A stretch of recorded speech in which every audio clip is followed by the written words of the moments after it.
looks like a foreigner to me, sir. What is moving in that sack there?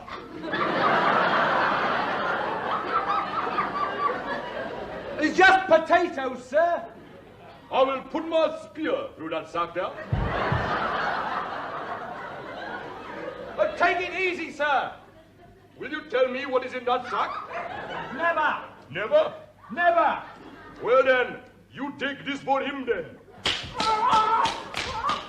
Ow, oh, ow, help, ow, ooh, ah. Come back here, you terrible-looking traitor. These wounds I had on Crispin's day. Old men forget, yet all shall be forgot. But he'll remember, with advantages, what feats he did that day. Then shall our names, familiar in his mouth as household words, Harry the King, Bedford and Exeter, Warwick and Talbot, Salisbury and Gloucester, be in their flowing cups freshly remembered. A woman I forswore, but I will prove, thou being a goddess, I forswore not thee.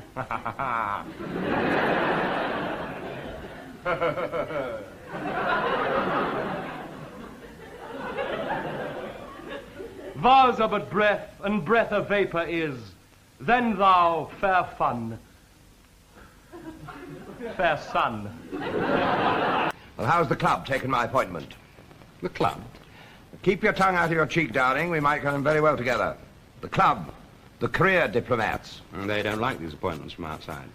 What you mean is that they're plotting like mad to stop them and me. There is a consensus for giving plum jobs to professionals. Well put, darling. So should a murderer look, so dead, so grim. So should the murdered look, and so should I, pierced through the heart with your stern cruelty. Yet you, the murderer, look as bright, as clear as yonder Venus in her glimmering sphere. One must keep one's life excessively tidy. I quite understand that. Yes. Well, naturally, I don't wish to intrude on what is in fact your private life, and which I'm sure is responsibly conducted. As far as possible. Yes, quite. However, should you ever be approached, it may be that it's already too late. I don't understand you. Well, quite understandably you don't, all of which seems to show that there's nothing to it. However, it could be construed on... what?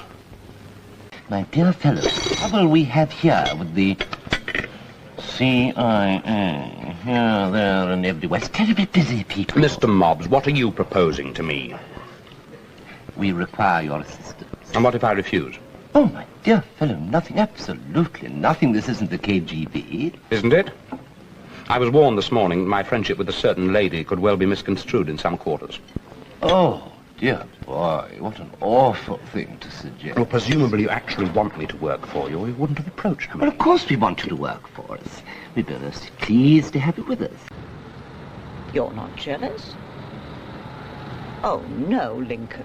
I've no right to be, have I? No, you haven't. It's nothing to do with rights, actually. Only chromosomes. Lincoln. All I said was he's a crafty politician who believes in using people.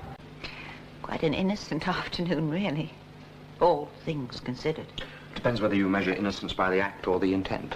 How do you know what my intent was? No, I suppose I don't. Nor I yours either, do I?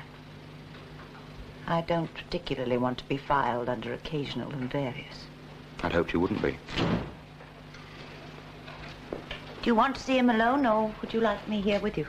Alone, I think. If we're both together, one of us is sure to look guilty. The reason for which being, of course, that we are.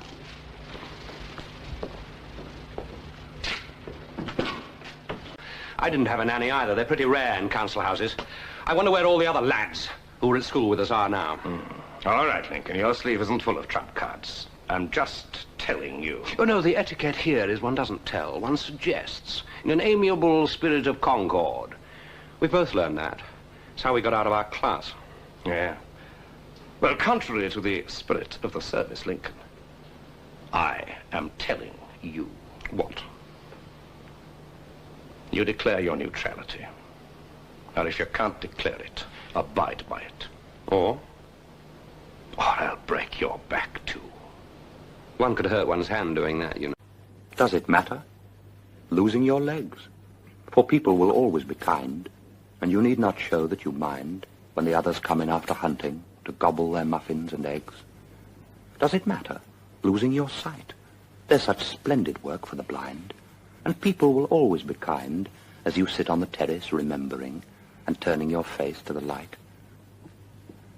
Do they matter, those dreams from the pit? You can drink and forget and be glad, and people won't say that you're mad, for they'll know you fought for your country, and no one will worry a bit.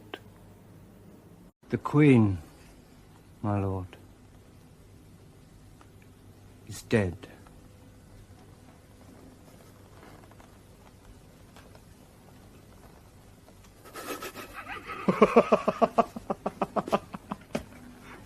She should have died hereafter. There would have been a time for such a word. Tomorrow, and tomorrow, and tomorrow creeps in this petty pace from day to the last syllable of recorded time. And all our yesterdays have lighted fools the way to dusty death. Out, brief candle. Life's but a walking shadow, a poor player that struts and frets his hour upon the stage and then is heard no more. It is a tale told by an idiot, full of sound and fury, signifying nothing. My hearing is going. I'm going deaf. Both ears. I shall be totally deaf by the time I'm 35. There's a reason for it. Something I'm being made to learn. Everything in my past has been preparing me for what I must do. I lie awake and I go over my life. I watch things falling into place, gathering momentum, and I try and see how my disability could be part of it. As a child, catching a chill after a swim. Or my father striking me here when he was drunk. Or an insect that crawled into my ear one summer's night, so I awoke, screaming. Why? Why? Why should a great hunger be implanted in me? A genius to achieve something most specific? A task that I have to fulfill. That it is my life's function to fulfill without a shadow of a doubt, and at the same time be endowed with all the powers and skills and functions to the highest degree necessary to carry it through, save one. My supreme function, the noblest part of my being, my hearing. And moreover, not to be deprived of it until I'm well along the course. Why should men be allowed to glimpse at paradise when they cannot enter it? So, in his 50s, Dickens escaped more and more into the only secure emotional world he had left, his readings. Increasingly, he seemed fully alive only in the affection of his audience and behind the jolly facade of his early books. Sam Veller, my lord, replied the gentleman. Do you spell it with a V or a W? Inquired the judge. Well, that depends upon the taste and fancy of the speller, my lord, replied Sam. I never had occasion to spell it more than once or twice, but I spelled it with a V. Here a voice from the gallery exclaimed aloud, Quite right, too, Sammy Bell, quite right. Put it down a V, my lord, put it down a V. Who is that? Who dare address the court? Said the judge. You know who that was, sir? I rather suspect it was my father, my lord.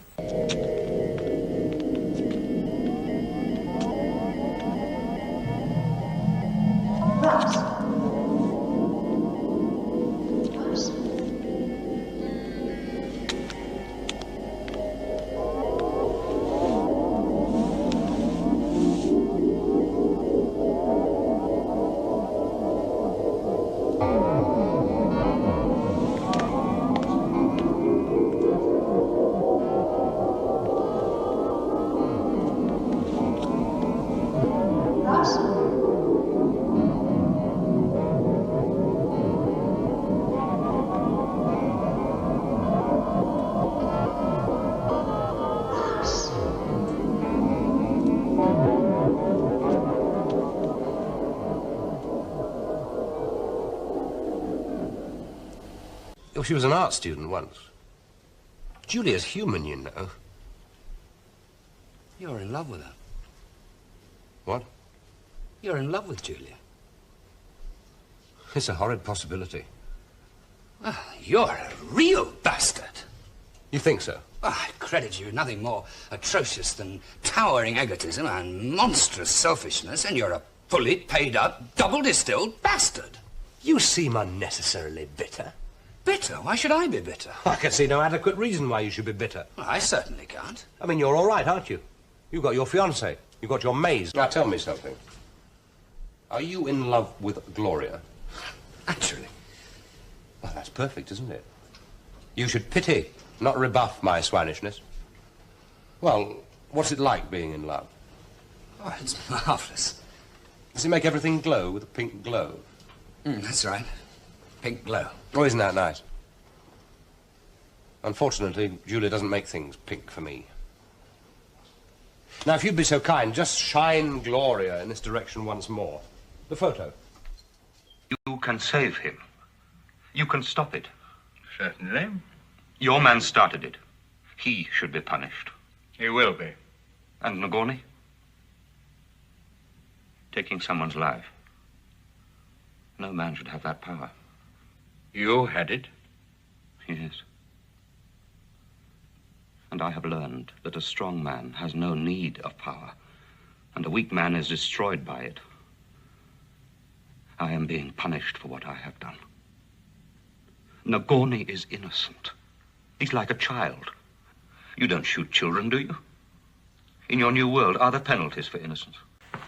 She says the spring was late this year, but very beautiful. Lord, but it's good to be alive. The world is like a field in summer, bursting with good things. One day, and all the wars are over, someone young will lead us to the harvest.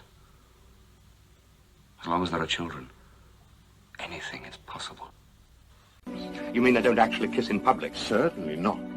Well, what do they do then? Well, watching from a distance, I'd say that their relationship is one of their utmost tenderness.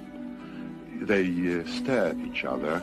They give each other those secret little glances. I believe the French call it... Damn him. Mr. Sidley. What's his name? Where does he live? Don't you know you're a detective, aren't you? Yes. Well, why have you come here? I want his name and address by tonight. Mr. Sidley. By... Surely we have better ships than the French. No, sir, certainly not. But they are better handled. Yet what kind of men are they handled by? 4/5 of them have been pressed, kidnapped, knocked on the head and thrown aboard a man-of-war to face a brutal and degrading slavery, which they must submit to, or bear their backs to the cat o' nine tails. But at the Nile, the seamen drank to Nelson. Yes, sir, to Nelson. And that is my point. I see. He's made these mutinous dogs love him. They beg to serve in any squadron he commands, and cry like women when they hear he's wounded. Could he have done that if he hadn't been great in what he is, as well as in what he's done? You're cold. Go then. I will, sir, when you release my hand. Your hand. Good night, sir. Yes. Good night.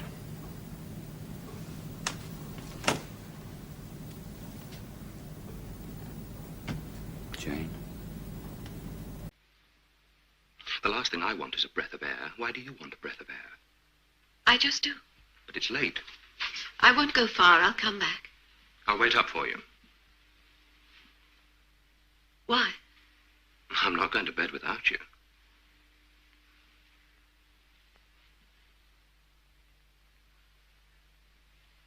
Can I have the key?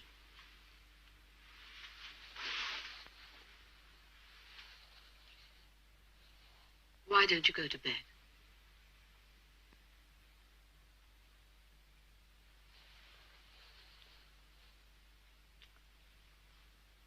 I won't be long. I didn't say that.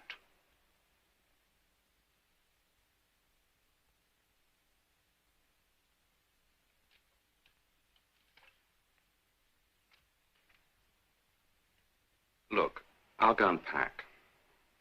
You rest for a while, will you? They won't be back for at least an hour. You can sleep. Rest. Please?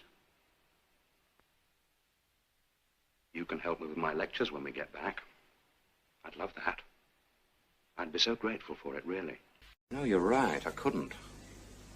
Slip out from under my thumb and you'd go to pieces. Start talking. I just have to think of a happy solution, won't I? To stop you talking.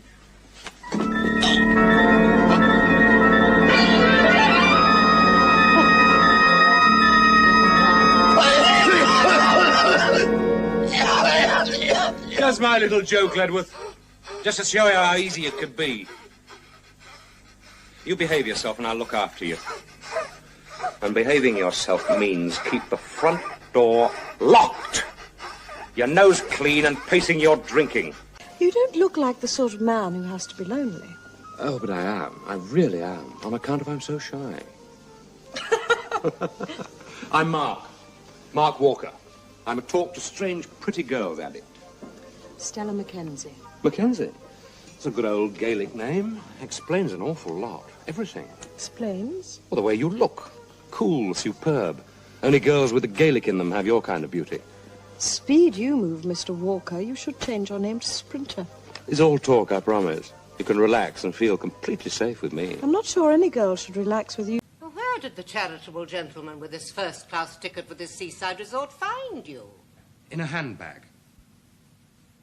Handbag? Yes, Lady Bracknell. I was in a handbag. A somewhat large, black leather handbag. With handles to it. An ordinary handbag, in fact. Well, then. Legitimate Edgar. I must have your land. Our father's love is to the bastard Edmund, as to the legitimate. Fine word. Legitimate. Well, my legitimate, if this letter speed and my invention thrive, Edmund the base shall top the legitimate. I grow, I prosper. Now, gods, stand up for bastards. Have you any idea who you'll kill when you take action? Or how many? Old men, women, children, ordinary innocent people. The price we pay. They pay, you don't. I am a religious man. I too pay for the crime of murder. But if I had to, I would use my own father. And a girl? Of course. I like her father. When it comes to it, we only look after those we like. Her father wants assurances from me, personally, that she's well, alive. You're asking me to blow myself up with the plane? I'm not asking anything of your brother. That time fuse is broken. This nerve gas was manufactured in England. Yes? How did the opposition get it? Before the government's ban on nerve gas, 3 men working on the chemical plant that had been producing gas under government contract turned their minds to private profit. Now, the nerve gas now on Tango Victor was bought from them for a considerable fortune. Then it's not the British government's fault. That's not the point.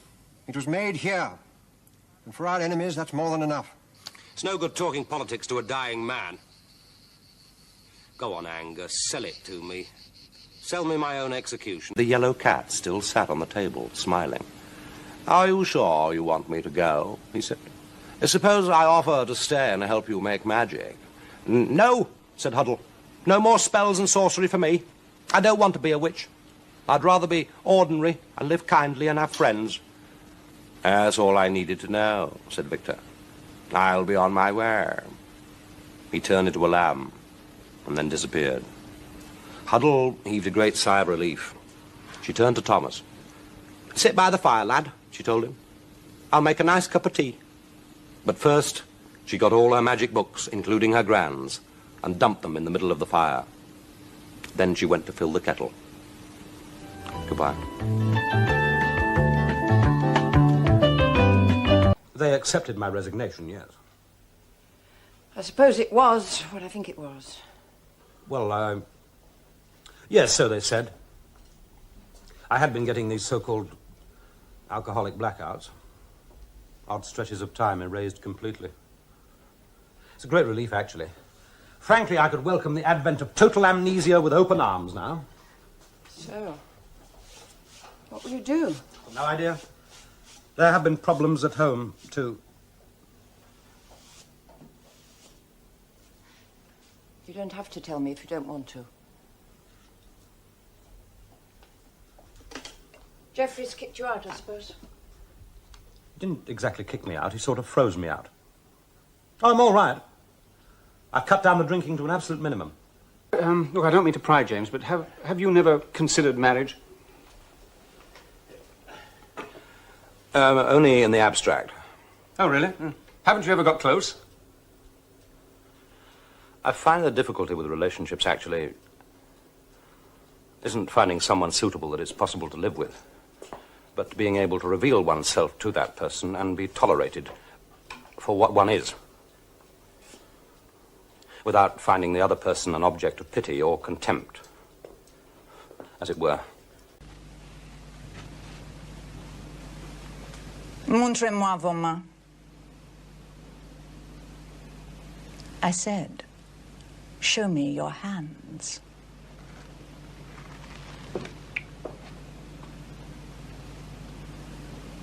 The hands of a mechanic. They're far too well kept for a mechanic. The hands of a Rolls-Royce trained chauffeur, ma'am, as well kept as our reputation. And my orders... Are to do as I say. You may be under Mr. Shandell's orders, but you're under my roof, and what I say here goes. Oh, yes, ma'am. He has a point, George. Witchcraft and Merlin. Polyakov and the Mole. Prideaux getting himself shot up on some wild goose chase of controls in the rural charms of Czechoslovakia. You think it all connects? I think, Peter, I'm not the first to make this journey of exploration. I resigned to make it easier for you. Hate my guts. No. You won't have to leave the job. I wouldn't have let you anyway. I know what it means to you. I'm going back north. Back to the womb? Sorry, I forgot. You're right in a sense. With the funeral that clinched it. I can't be very rational about it. Part of me suffers from arrested development, I suppose. I seem to have an infantile preoccupation with the... Dada. It's all right. I'll keep an eye on him. Right, Seven, just for a moment. Ada, my dear. Lily? You've been in hospital ever such a long time, Dada. Are you better now? Not yet, my darling. What funny clothes you're wearing. Well, Ada, dear, I have to go away on a big ship to get better. And I don't suppose I shall be back for a very long time. I don't mind, so long as you come back quite well. It's all right, Margaret. Don't cry. Here, Cheta. Will you marry me? You have lied to me in your letters, Mr. Tuff. In which particular? In as far as I remember, the particular lie that you are shy and unable to put yourself forward in company, which is the reason for your lack of success in life. I found that charmingly frank. It isn't altogether untrue. You are hardly shy. I am, often. But not when I'm intrigued by something. Then I don't care much for anything but finding out, understanding, straightening, smoothing the wrinkles from the paper. Come now, Doctor. How else can I obtain my freedom? Operate as a complete entity, unfettered by your side of my existence. Only by ridding myself of you and your misplaced morality, your constant crusading, your... idiotic honesty? Oath. Microbe. Well, pardon me for trying to help. I'm neutral in this setup, you know.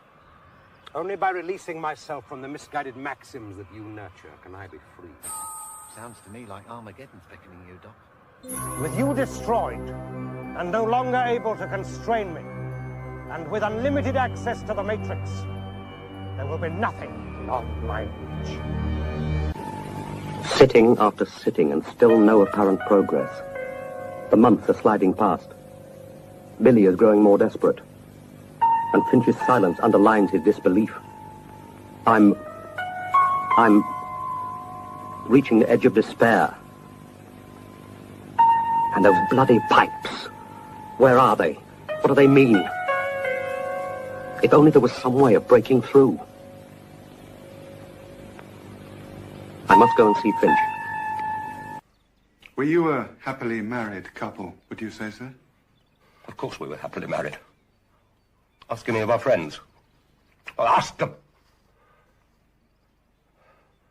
I'm sorry, but would I be like this, the way I am, if we hadn't been happy? I don't understand what's the matter with her. Maybe I should talk to a social worker. I haven't even spoken to the man. He'll only tell you what he tells me. Sarah's in need of help and support. Yes. I'm trying. I know you are. Darling, I know you are. Maybe I should talk to her. What? I was invited to a fancy dress party and I couldn't find it. Oh, I see. I'm sorry.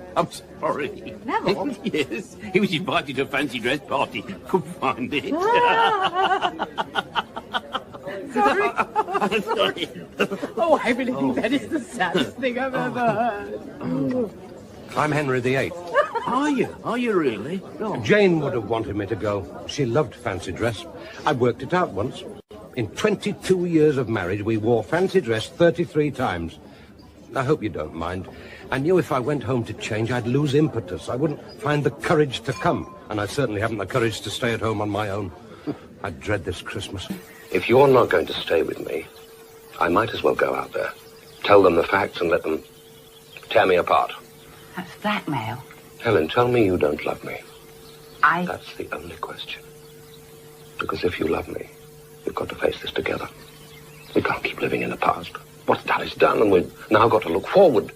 Forward to, well, the future. This is a beginning, not an end.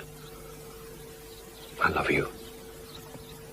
If you love me, you've got to help me. Helen, please.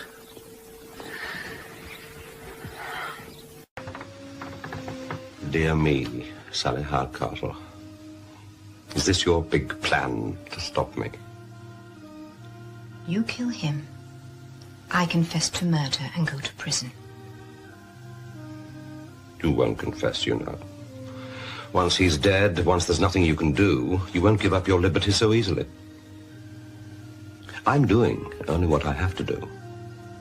I know your lives would be better if this man were dead. So I am honor bound to do you this service. What I have is owls. Owls in the East Wing. Want to see the owls? Where does she keep them? Does she travel with them? No. But then where are they kept?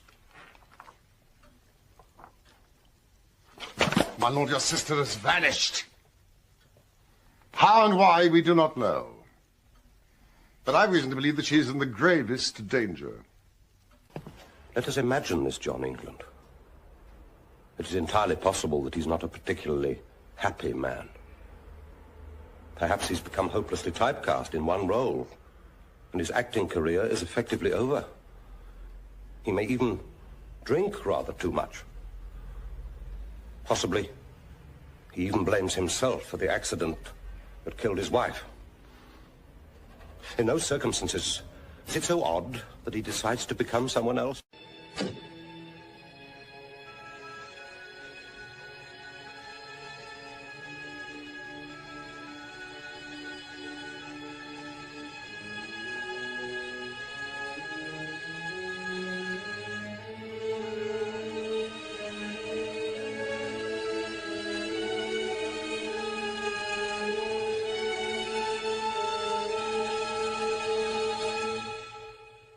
I've been hearing voices again.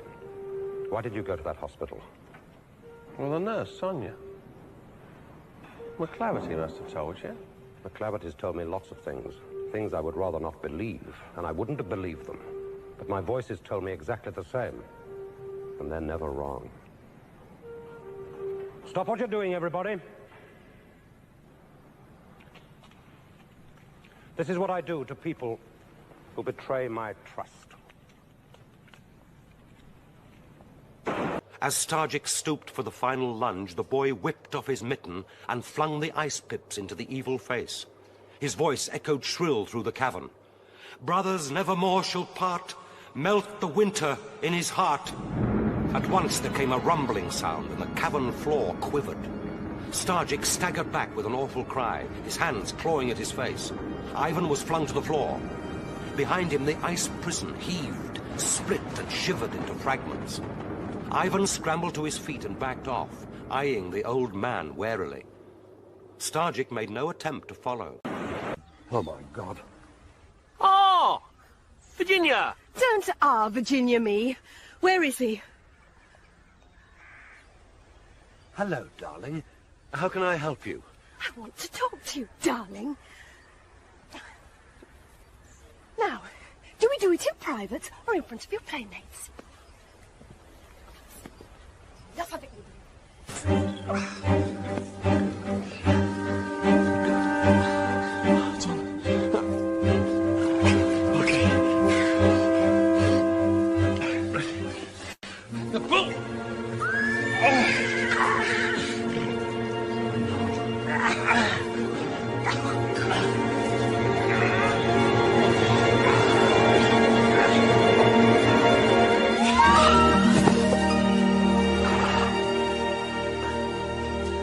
Well, it's alive, but it's not breathing.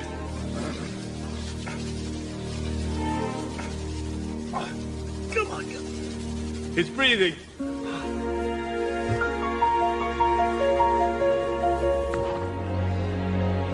My life's work stood firm, stood proud.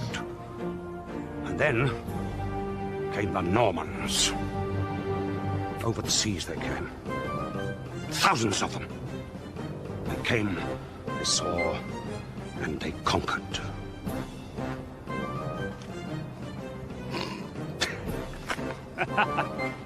You call that a castle? They said, We don't like your castles. why not? They are not big enough. Well, size isn't everything.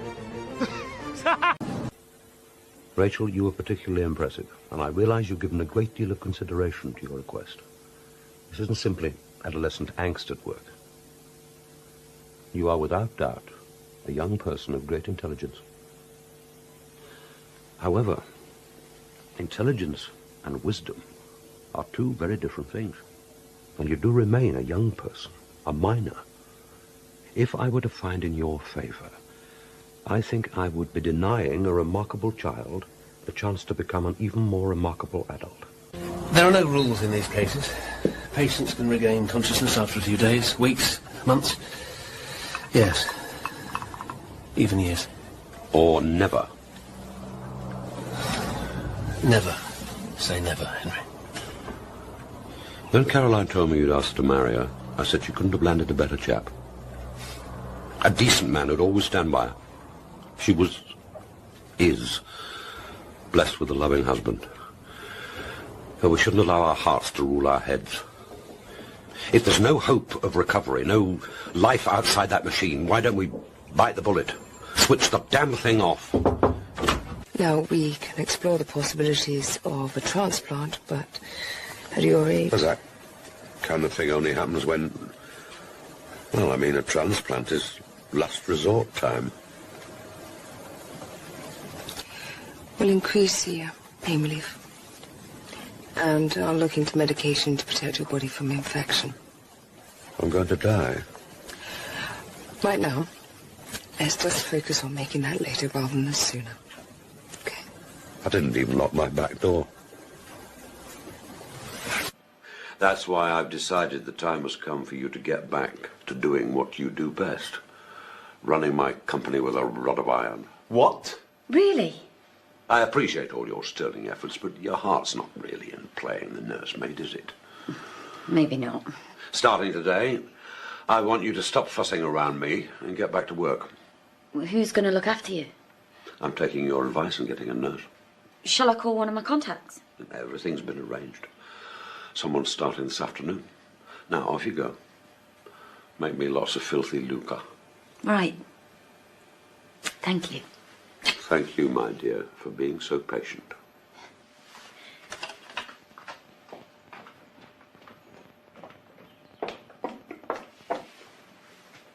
Are you crazy? Quite possibly. I heard her on the phone earlier. talking to David, I'm sure of it. I can't believe you're going to let her... Miles, you're a good boy, and your heart's in the right place. But will you stop trying to spoil my fun? How can I trust a woman who possesses so little judgment she'll shackle herself to a man devoid of grace, charm, or class? A man with whom she has nothing in common. Oh, we have more in common than you think. Word has it, one of those brothers killed their father. Want a murderer as a husband, do you? Anna, I'm begging you. That man will crush you. He'll break your heart. How do, Don? I should have called you Dad. Marry into his cursed family, and it'll bring you nothing but heartbreak. Marry this man, and you're lost to me. Hindenburg. Hindenburg? You want us to cart you all the way back to Germany? Yes. We three, we're oppos, right? Something happened there. Something important. Something that changed our lives. Remember? The rest is just, well, a load of bollocks. He's asking a hell of a lot. I know. But I'm doing you a favour. Doing us a favour? I need to go back. You need to go back. To remember. I'm sorry. I'm so tired. Of course you're tired, because you need treatment.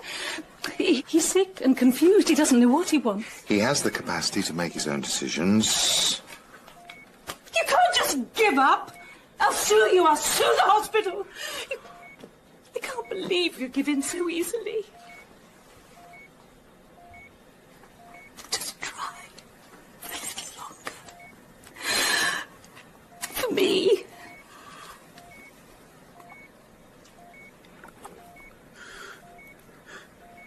Continue the treatment. Are you absolutely certain this is what you want?